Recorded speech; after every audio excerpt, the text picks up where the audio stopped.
Welcome back to the $50 PC haul, where I am doing a little exploration and investigation into three PCs that I picked up off of Facebook Marketplace for $50. We've already seen the first PC that I found is a Falcon Northwest, fairly high-end PC, and we are just about to dive into tearing it all down and cleaning it up. We've already ran some benchmarks on it, and if you want to check that out, I'll link to it in the description below. Other than that, let's get into this thing. I'm just trying to get this fan out from up here, and the cable comes through this little porthole here and goes into this spaghetti and is zip tied, and this will be the third zip tie I'm going to cut off here, just to get a fan out. So companies, I mean, I don't know if this Falcon company is still around, but Velcro is the way to go, my guys.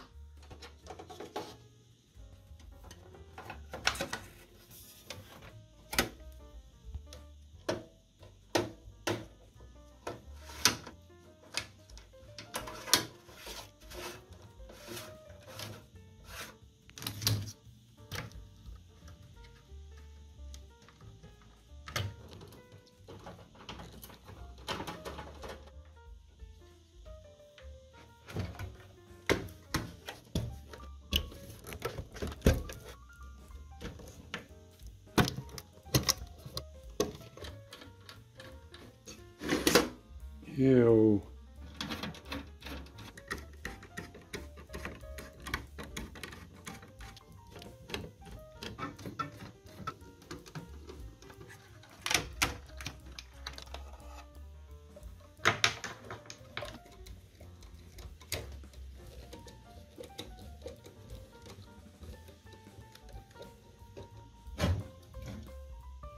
Clean your PCs out once in a while, fellas. Clean your computers, people. Got the all-in-one out. Thick radiator. That is that? Are there two fans? That must be a spacer. That's weird. That's a weird setup. Anywho, huh? I don't know how it was doing any cooling. Get a better look here. That is completely caked up. There's no airflow through there. Alright, it is completely torn down and considerably lighter. There's going to be some filth and foul that come out of this. Right down the drain, because I'm going to go give it a shower. See you in a few. So I think the reason why the GPU was hitting up in the 80, almost 90 degrees before I turned it off is pretty apparent. There's a lot of dead skin in there. But both fans seem to be alright, which is a plus. So I'm going to take it apart, clean it up. Basically, I'm just going to take the shroud off, take the fans off, clean everything up, put it back together. Maybe I'll put some new thermal paste on it. We'll see. So I am redoing the thermal paste, simply because if you want to take and clean off the fans, the whole thing comes off as a unit, because these little screws here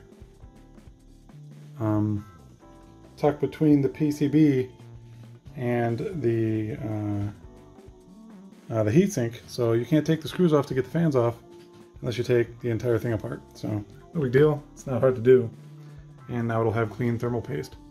So everybody's happy.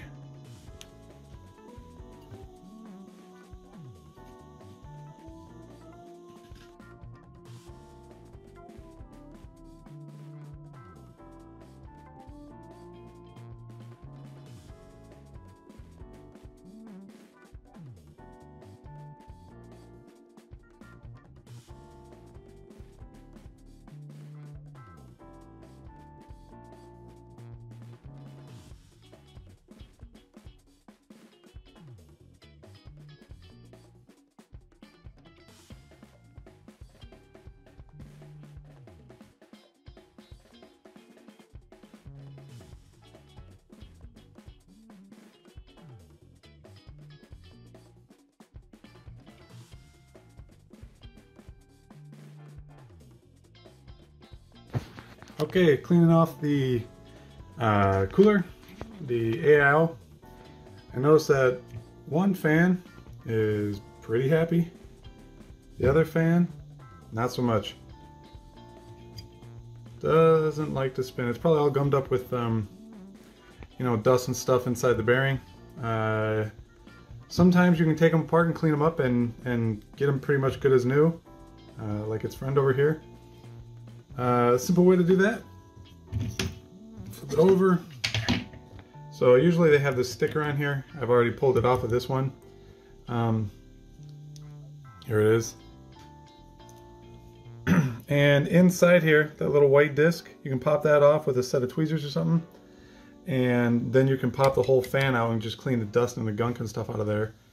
Replacing or removing this little you know, retention ring, it's kind of difficult to do, and kind of keep something over it, like put a rag or your hand or something like that, because that little guy in there is going to fly off to the 5th dimension and you'll never see it again. So I'll pop it out and I'll show you what it looks like here in 2 seconds. Alright, came out of there really no problem. Wish I would stop saying Put that guy somewhere safe, there we go. Flip your fan back over. And all you gotta do is pull up. This might be a two-handed thing again. Nope. Maybe. Here, 1 second. Okay, so grab it. And yeah, there we go. And oftentimes you'll see in there, it doesn't look caked up, but just rubbing a little rubbing alcohol in there, it'll get the stickiness and the gumminess off of it, and it'll spin like new, or at least real close to new. One thing you're going to want to look out for when you're cleaning these is the nicer fans will have these little O-rings, and you're going to want to hold on to those. Take note of where they came out of. Underneath the white ring that I pulled out earlier, the retention ring, it's right in there, and I didn't find this until I used a cotton swab to clean out some of the grease and stuff that was pretty nasty in there. Without these little O-rings, the fan will have a lot of movement and it'll create noise and vibrations. So nobody wants that. Now, once you've cleaned off enough grease and grime, you'll know you've cleaned off enough of it when you can put the fan back in, and then it spins nice and smooth. No binding, no wiggling, no wobbling, no noises or anything. You're going to want to put a little grease in there, some fresh stuff, because if it's dry, it's just going to bind and wear, and it's going to severely shorten the life of the fan. So I just usually run down to the garage, and I find that it really doesn't matter what you use. You can use oil, like motor oil. You can use, I've used, you know, brake grease, you know, bearing grease. And you don't even need this much. It's tough to get a small enough amount on there. And all I do is right in, come on. So you got your shaft here. Just go ahead and lube up your shaft. It only takes a little bit, because when you push it down, when you put the fan back in, it's gonna smear most of this grease up, or going to push most of it to the bottom. So we just need a very light coating.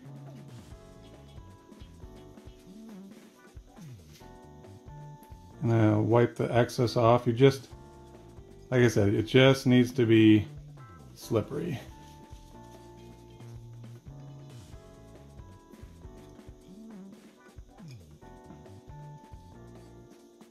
Slide it back in. Give it a spin. Spins way better now. I'm going to put our clips back in, and our, if your fan has it, the tiny O-ring. Oh my goodness, line up, there we go.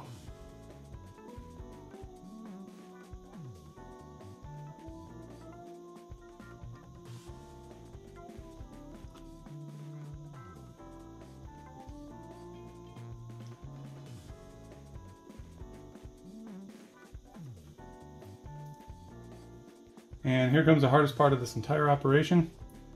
You got to get your retainer clip. You got to get this clip back on there. And like I said, if you are not careful, you can shoot it off behind your desk, somewhere across the room. Maybe it'll end up in the neighbor's house, who knows, but they disappear real easy. So to try to combat that, I like to use something. I have a set of these security bits.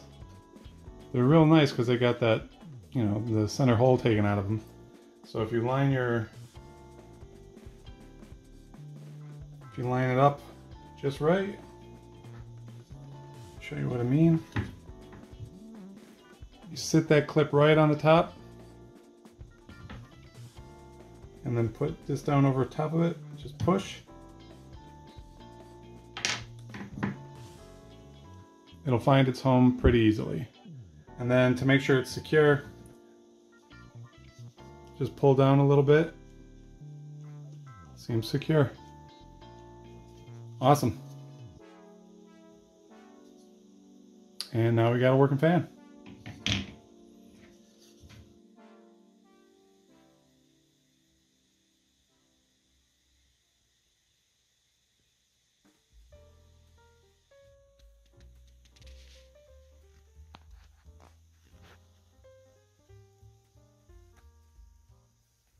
Now we've got the case looking arguably better. There's no dust bunnies living in any of the crevices and cracks. It's, I would say, ready for all the Casey bits to go back into it. I'll throw the fans and, you know, CD-ROM drive and stuff like that in there, power supply, get it all ready to put the fun bits in there, and I will see you when we're ready to put the fun bits back in. All right. Okay, we got all the case bits back into it. Let's continue our build.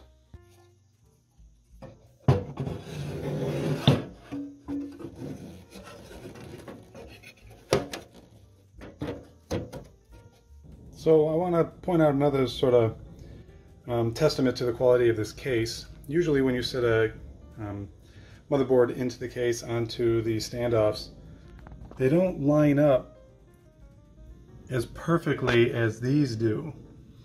Sometimes you got to kind of like push against the back of the board, sort of push it up against your I/O plate, and it takes a little bit of force to line up all your standoffs, but every single one of these are dead nuts on.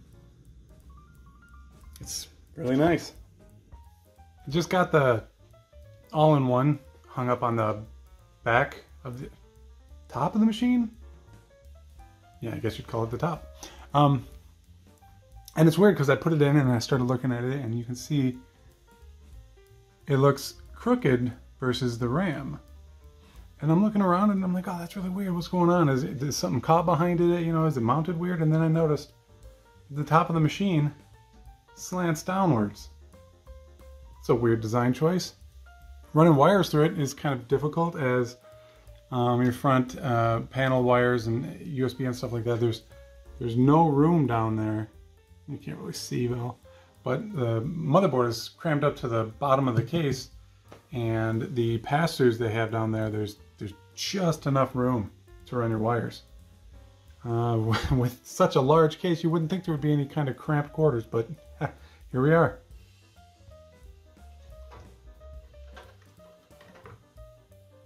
Got all the cabling run. It looks pretty good. I think it's way different than it's way different than how they sent it out. But the way they had it sent it out, everything was like zip tied weird to other things, and changing out a fan was difficult. So I've just got like, I think 2 zip ties on here and 1 twist tie, mainly because I don't like using zip ties because they're so permanent. However, it works pretty good. I was going to, well, we're at the point where I want to fix the LED front Falcon thing. As you remember, the wire ripped out, and come on, there we Should be a fairly straightforward fix. They had the Molex connector, or rather, they have a connector that goes onto the Molex connector for the floppy drive. So all we got to do is red to red, black to black, and we'll solder it back onto the connection there. And well, that was a pretty simple soldering job. Soldering is not my forte, but I think this is going to work. So in order to address that issue, we have to get the door, there we go, the door put back on in a semi-permanent sort of manner. And since the hardware's been lost from this for who knows how long, you know, I don't know what's supposed to be there. I think what I'm going to do, well, actually what I'm going to do is I got this bolt here and I cut it down a little bit, and we're going to run it up through the bottom here and screw it into there. I've already cut some threads with it, so should work just fine. And yeah, is that what we're doing? There you go. And it should make this door a lot more permanent or reliable. And I mean, now you need a tool to remove it, but I mean, I don't know of very many situations where you'd have to actually remove the door from here. So let me throw this together. All right, well, that worked actually pretty perfectly. Zoom out. Yeah, I couldn't want that to work any better. I did end up having to put a small, you can sort of see it, a spacer between the door and this little sill here. Without it, when it went to close, the door would run into this area here. You'd have to this area here. You'd have to push the door up a little bit to get it to close all the way. But now, beautiful. Good times. Back together once again. And before I even plug it in and see if it still works, I want to get all these stickers off of here. Not a fan of the stickered up look, but hey, to each their own. The plan is going to be to heat it up with a hairdryer and see if I can peel it off without leaving little bits of sticker residue, and hopefully a little bit. Well, that guy's coming off already. I hope they all do that. Please all do that. What was I saying? Right, any residue that's left on there, I'm going to use some isopropyl alcohol to take it off of there. And hopefully it won't leave any kind of marring or anything on this. I don't know if this is anodized. It's probably anodized. But hopefully the next time you see this, it's going to be sans stickers. All right, that cleaned up fantastic. I mean, it's such a simple looking case. You know, clean black lines. It's got the matte anodized aluminum. I'm not a big fan about this glowing falcon or eagle. No, it's a falcon. But you know what? Whatever. I do kind of like the whole, your input output is all on the back of it, or the top of it rather than the back. Normally pulling this thing forward like a sucker to get to a USB slot or something. But yeah, I haven't started it up yet. I'm interested to make sure I mean, it was a simple fix, but I hope I did it right. I hope it's not, you know, backwards. Also, the front panel LED plugs or connectors, the negative and the positive aren't marked. So hopefully I'll get a power light, because I think I hooked it up right. I don't know. We'll find out. That is a negative. I did not hook those up right. I'll switch them around. Oh, yeah, I did do that right, because that's lighting up.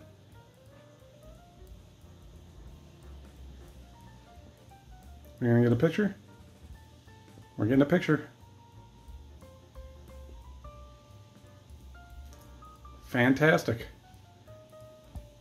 All right, I'm gonna switch the power LED leads around, and I'll be right back. Simple enough. I did have them just, you know, reversed. So cool.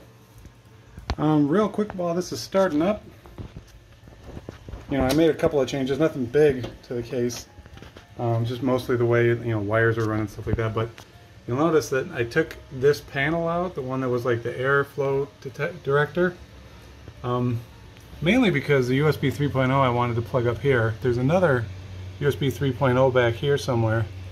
It's tough to see with those wires in the way. However, just the way it had to be run before, it was coming out over here, like it was super tight, the bend it had to do.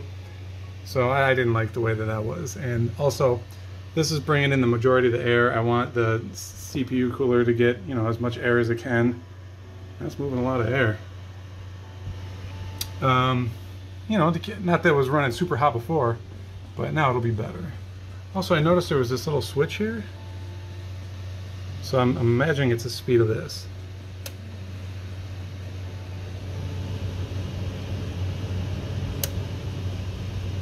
Yep, so we're going to keep that on low, for quiet's sake. Alright, cool.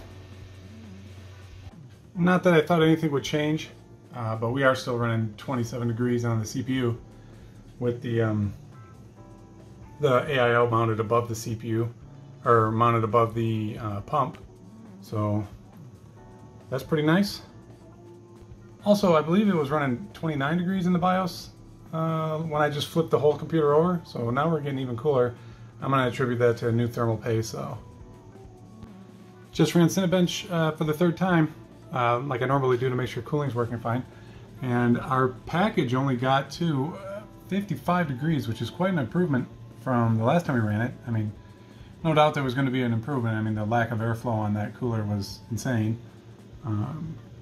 But our highest core temperature was 55 on core number 5, well, the 6th core.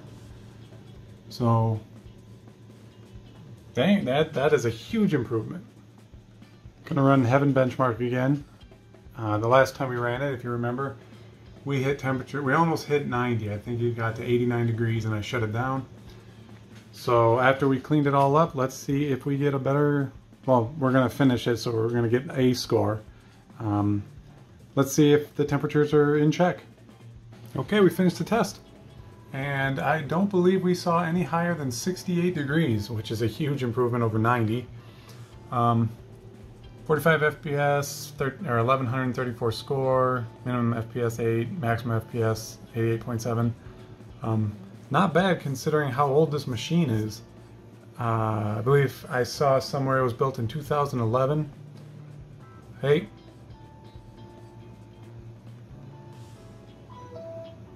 Oh really? What just happened? Alright. That was weird. It was real weird. Anyways, like I said, it was made in 2011. I mean, you could probably rock this computer for everyday use pretty easily. You're not going to be playing Cyberpunk 2077. Maybe you could, but not on anything higher than low. That's for sure. Your bottleneck here is going to be the GPU with only 2 gigs of RAM on it. But I mean, with a 1200 watt power supply in this thing, you could slap a 3090 in here and still have headroom. So yeah, I'm pretty impressed with this for 50 bucks. I mean, it was less than 50 bucks technically because, I got 2 other computers with it. I don't know what I'm going to do with this. I like the computer. It's kind of big to go on my actual desk. However, it's, maybe I'll find a use for it. I don't know. If not, I mean, I'm sure I can flip it for a huge profit. And that'll do it for the first computer in our $50 computer haul. We did a deep clean on it, and there's no doubt that it's healthier, happier, quieter, cooler, and better than it was before. It was pretty exciting getting such a high quality computer. The next one seems like it might be a little bit older. Hopefully it's just as exciting as this one. As always, thank you for watching. If you enjoyed my content, please give it a thumbs up and consider subscribing. And if you didn't enjoy it, well, it's kind of weird that you waited all the way to the end. For that, I thank you. And I'll see you all again in the next one.